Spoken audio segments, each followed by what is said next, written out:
Alright, this is a review for 1 through 3 issues of Doomwar. Heard a lot of people talk about this. I want to pick it up and read it, so I picked them up. I was gonna pick it up in trade since it's only like six issues, but I don't know. I couldn't resist. It's Dr. Doom, for God's sakes. He's awesome. Okay. I'm just gonna say right off the bat, this is probably one of the best books Marvel is putting out, and not only that, it's probably the best written Doom in a long time. The people involved in this really know what they're doing with Dr. Doom. Let's see. I can't pronounce the artist and writer's name correctly, so I'm not even gonna try and butcher that up. But the story basically is this.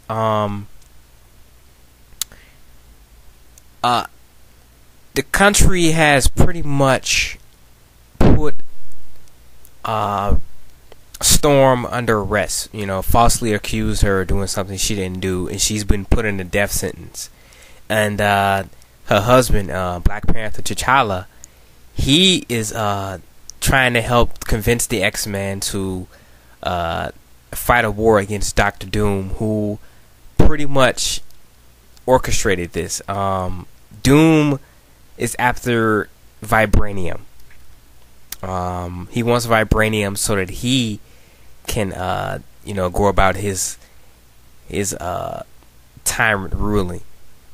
Now, in order to get the vibranium, Doom has to undergo something called he has to enter this kind of realm where he has to be pure of heart. Now, we all know Dr. Doom is not pure of heart, but he speaks to this spiritual creature called I forgot the name of the creature, but it's a tiger and it has green eyes, and we get to see a really cool page with Doom takes his armor off, and he just lets himself be judged by this spiritual creature, and the creature's like, "You're not pure of heart. What makes you even think you're gonna get the vibranium?" And Doom just says, look into my heart, look into my soul, and tell me I'm not pure.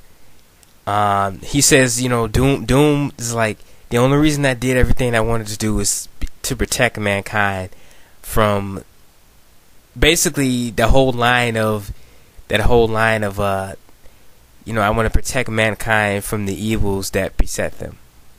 And the spiritual creature looks at him. He's like, you know what? You done some low down and dirty things, but you are telling the truth right now, and you are being pure with me. And he's like, you know what? Do what you want with the vibranium. And I'm like, whoa. And the really cool thing is when Doom takes his armor off, you kind of get to see a glimpse of what he looks like under there.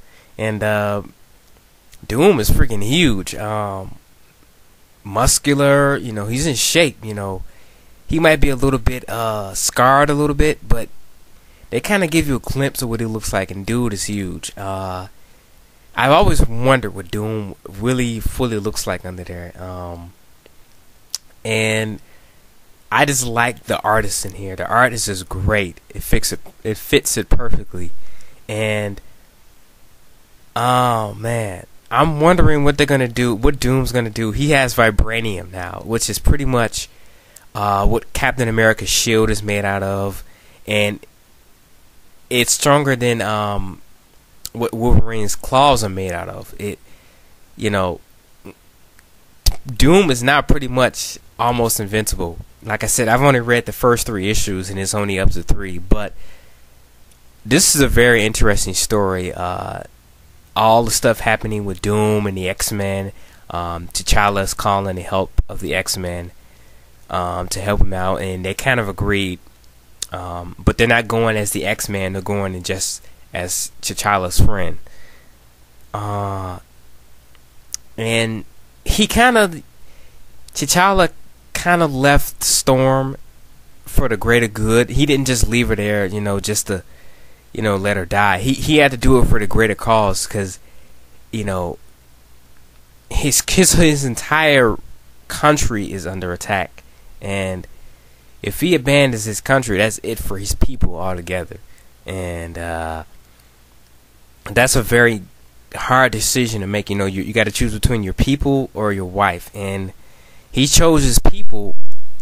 Not that it's selfish, but it is a little bit. It does come off as selfish, but it's not. He's doing it for the greater good.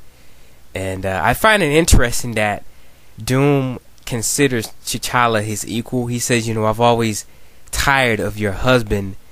He was talking to Storm. He's like, I'm tired of your husband and I being equals. I want to surpass him. And we get to see some really just cool Doom moments. He uses alchemy. We get to see his sort of martial arts techniques that he uses.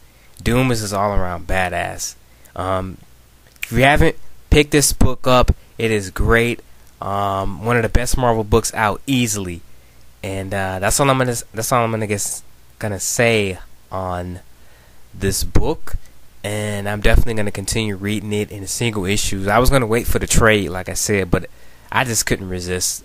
People kept telling me, dude, you got to pick up Doomwar. You got to pick up Doomwar. It's good. I'm like, all right, I'll try it out.